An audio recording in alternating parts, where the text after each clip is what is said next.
my journey of processing the grief and loss of my child, I've learned to release a lot of guilt and part of it, and I have no regrets, because I did my best always in all my life, and this is what parents do. They're always doing their best of their best. Roxanne Brown lost her 17-year-old son Darius Brown 5 years ago.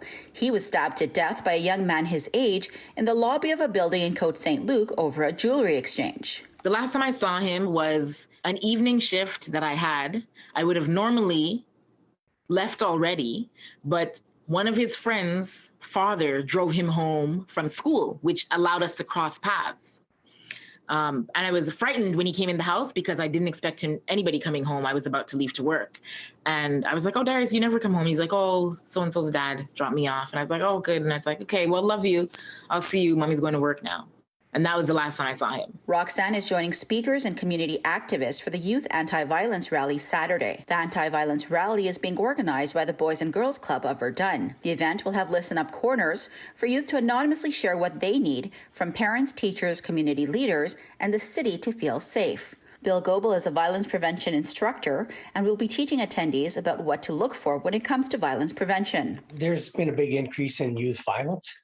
And this is an attempt to try and deal with the root causes of that, figure out what the root causes are, and try and mitigate so people have a way to react if they find themselves in a violent situation. A really important thing is to be aware of your environment.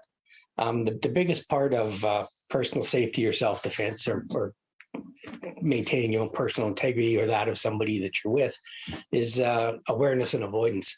If you're aware of what's going on around you, you're not easy to surprise. I know a lot of people have an idea of, like, you know, your son died in a violent attack. What's your take on violence? I think it's important to understand that, like, my take is not that I'm thinking that I'm going to give them the words of wisdom that are going to alleviate them and extinguish the fact that they will be exposed to violence.